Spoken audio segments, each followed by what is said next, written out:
بسم الله والابن والروح القدس الإله الواحد أمين. مرة كنت قاعد مع مجموعة من الخدام حلوين في اجتماع خدام في الكنيسة، وبعدين حبينا نناقش قضية زي ضغوط وآلام الخادم والحروب والصراعات اللي بيمر فيها. وأنا للأمانة ما كنتش محضر كويس في اليوم ده، قلت أنا عايز أسمعهم، مش عايز أدي موضوع، لكن أنا محتاج أسمع الخدام وأسمع نفسي فيهم وأسمع صراعاتي جوه صراعاتهم. فشاركتهم بمقدمة بسيطة عن ضغوط الخادم. معلمنا بولس الرسول علمنا حاجة جميلة، إن حتى القديسين الكبار ممكن يضغطوا ضغط صعب، وممكن يتألموا ويتعبوا في خدمتهم، وممكن يعدوا بصراعات مؤلمة تأثر فيهم. وعبر عن حتة ضغط فيها جامد في الخدمة وقال: تثقلنا جدا فوق الطاقة، أيسنا من الحياة. ابتدينا نتناقش عن صراعات الخادم وضغوطه. قلت لهم عايزكم تحكوا معايا كل واحد بيتضغط منين، وكل واحد يعلمني خبرة هو الضغط منين. وكانت نتيجة الحوار جميلة جدا. ابتديت استكشف ونستكشف مع بعض احنا كخدام للمسيح بنضغط منين. في البعض شارك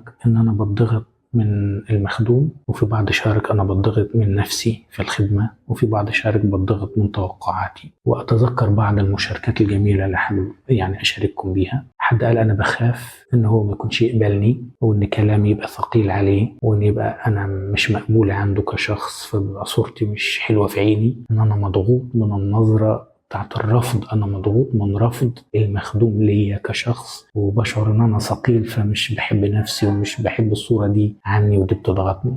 حد تاني شارك أن أنا ببقى مضغوط إن أنا مش بغير المخدوم وانقله في حتة كويسة، أو أنا مش شايف التغيير اللي بيحصل فيه، فبتضغط من إحساس الفشل في إن أنا أفيد المخدوم. حد تاني شارك بحاجة، قال: أنا بتضغط من مستواي الروحي لما بشعر ما عنديش الرصيد الكافي اللي يصرف على الخدمة روحيا. صلاتي مش كفاية، قراءاتي مش كفاية، علاقتي الشخصية بربنا مش أحسن حاجة اللي أقدر أروح أخدمه وأنا شاعر إن أنا عندي حاجة مسنود عليها. في حد تاني قال: أنا ممكن أضغط لو أنا نجحت، هيبقى عليا ضغط في الوقت، وضغط في المجهود، وضغط إن أطلب أكتر، وضغط إن أنا كل ما أنجح في مرحلة محتاج أدخل في المستوى اللي بعدها، وده بيمثل مجهود وضغط عليا. أنا بخاف من النجاح برضه في الخدمة. مش بس فقط الفشل بيضغطنا، ده النجاح كمان طلع بيضغطنا. حد قال: أنا مضغوط من صراع مخدوم عندي بيعمل مشاكل في الفصل، بيشوش على باقي زمايله، أستبعده شاعر بذنب فظيع، أسيبه شاعر بذنب آخر إن أنا الفصل مش بيستفاد، أبعده، أخاف يطلب دمه من إيدي، أخليه، أخاف الفصل كله مش عارف يستفيد من الخدمة بسبب وجوده. إخواتي الخدام،